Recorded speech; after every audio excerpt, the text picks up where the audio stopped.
I've been told by people from the behind the scenes from that camp that when those guys were trained that Shavkat is actually the faster fighter. Right. And got the better of him in the room. I don't know. So that makes it exciting. Yeah. But when I'm looking at it on paper in the cage, I feel like Ian has the edge. Whatever happened in practice, that was practice. I done had guys put it on me in practice. But like Mike Tyson said, you put them in that arena, you put the lights on them. Yeah, so they can't do it. So I never speak about what happens in practice. Practice is practice. But it's an intriguing fight because there's a little bit of backstory. So I think it's going to make for a little bit more animosity as we get closer to the fight. Yeah, no, like I said, I'm excited, and especially for myself now. It's like, obviously, it works out for me because I get to see more tape on both of these guys. I get to see an idea of how both of them are going to fight, and they both trained together before, so we get an idea of who thinks he knows more about the other guy. Like, you hear rumors about this guy or that guy, what he did in the practice room, but at the end of the day, sparring is sparring and fighting is fighting. There's a big difference. So what used to be an ass kicking every day at 3 now becomes your opponent for 5 rounds, and Ian Garry didn't flinch. I'm just asking you why. And that's where the sneaky part starts to come in. Ian Garry is really good at fighting. I just mean his record. You go watch Garry on his feet, the way he will flinch and set things up before he goes into a combo. I'm just telling you, like, his skills, his X's and O's are as good as anybody. You have to follow the laws of logic. Ian is looking at Rakhmonov, who got the best of him, who was the veteran within the room, who was the alpha between the two. He's looking at that. And he's saying, but you're still that same guy.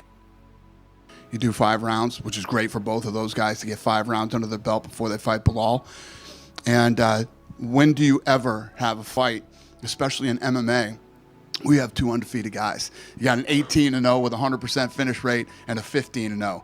You know, 2 of the best young up-and-coming prospects in the division to face off to see who's the #1 contender.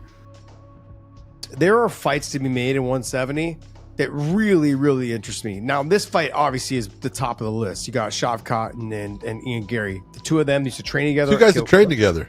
Yeah. Yes, they trained together at Kill Cliff. And from what I've heard, Shavkat used to get the better of Ian Garry. But they also didn't work out a lot because they also knew, I think, that the 2 of them were going to face each other. Yep. It's going to be a stand-up fight. I think that Shavkat may mix in some of the wrestling, but he's not going to make it a main focus. Also, too, how does Ian Garry handle somebody who is as tall and long and lanky as him? They're both 6'3", and they're both competent strikers. Ian Garry's probably, though, going to dance around the octagon and use the exact same game plan what he did against Jeff Neal. He's got to keep Shavkat Rakhmonov off him, okay?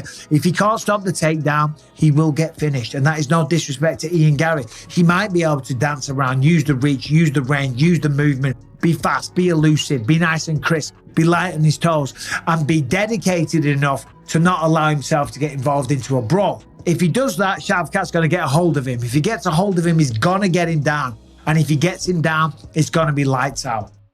Yeah, so it's perfect. I mean, what a title eliminator to go in there and be a co-main event. Having these co-main events be 5 rounds, especially when it comes down to seeing who's going to be next for the title shot. I love that the UFC is doing that now.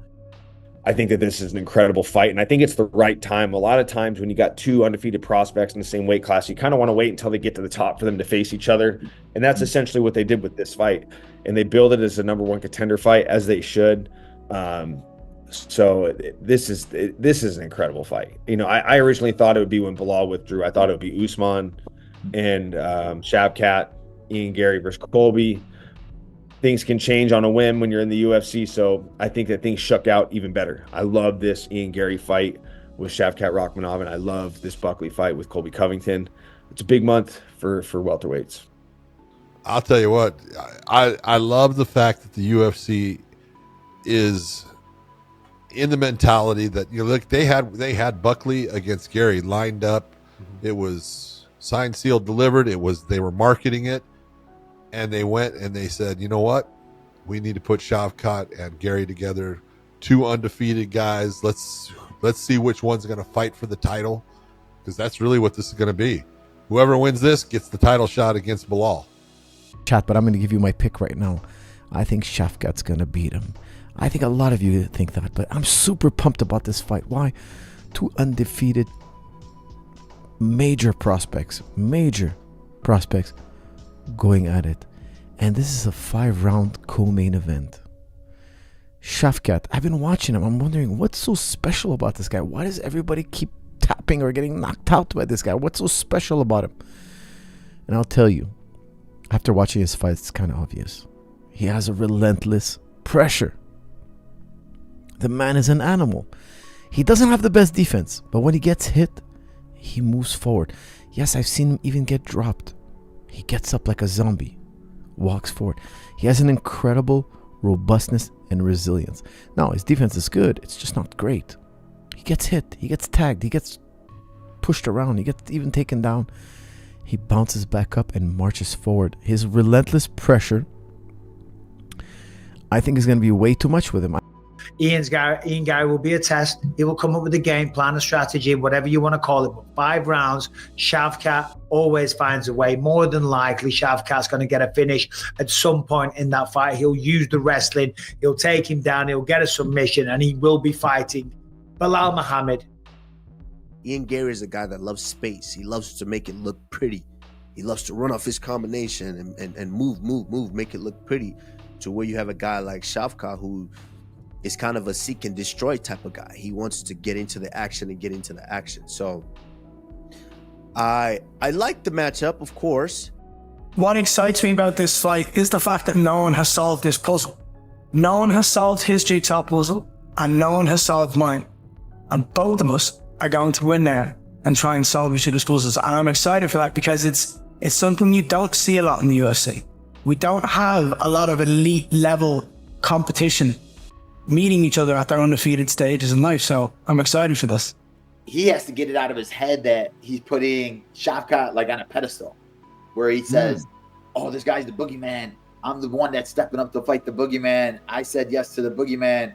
When at the end of the day, it's like, if you're putting that on a pedestal, it's kind of like how you see guys like Magny, where he goes out there and he says, oh, I'm fighting the toughest guy. I always say yes to the toughest guy. Then he goes out there and he just loses. But he's satisfied because he said yes. With Ian, I'm starting to get that feeling where he's like putting him at such a big pedestal. Like, everybody said no to him and I said yes. When it's like, as a welterweight, if you think you could be a champion, you got to tell yourself you could beat anybody in the division. There is nobody that you could say that, oh man, this guy's better than me and I should be afraid of him, but I'm not afraid of him. And I'm looking at it like, mentally, are you already losing the fight? Like, what are you trying to tell yourself? I don't know. I'm not as high on Shavkat as I was before. I still think he's a great fighter. I don't want people from Kazakhstan start putting in their flag emojis like F you, Shavkat's #1. Yeah. I'm like, yo, bro, I'm not saying he's not good. I'm just saying, based on the recent performances, I think Ian Garry has a better shot than most would think. 2 undefeated fighters. I'm excited for the fight. Yeah. I'm kind of glad this is on the card now because it kind of shakes up the whole 170-pound division and we get a true contender next in line for the belt. And I personally like the Ian Garry against Rakhmonov. That says a lot about Ian Garry too. That's going to be a big step up to the competition that he's been fighting. Now he's going up against the #1 contender. I mean, this shit is good, man. This shit is really, really good. At 175 pounds, it's getting spicy. But it is very rare when you get guys with O's. Like, this is one of the oldest storylines in sports history. Somebody's O must go, but that never doesn't work. The reason that Dana White could not be caught anywhere talking about somebody's O must go, he's never been in a position like this. MMA, it is so wildly difficult to go undefeated. Rakhmonov has won 18 fights. He's finished them all. Ian Garry has won 15 fights. He's never lost. I'm fighting the scariest man in the division in the Sambo 7. Everybody's turning him down. 18-0, 18 finishes. That excites me. That doesn't scare me. That excites me. Everyone in the world thinks the guy's the boogeyman in the division. I'm going to go out there in December 7 and shock everyone else's world because in my world, I'm going to beat him.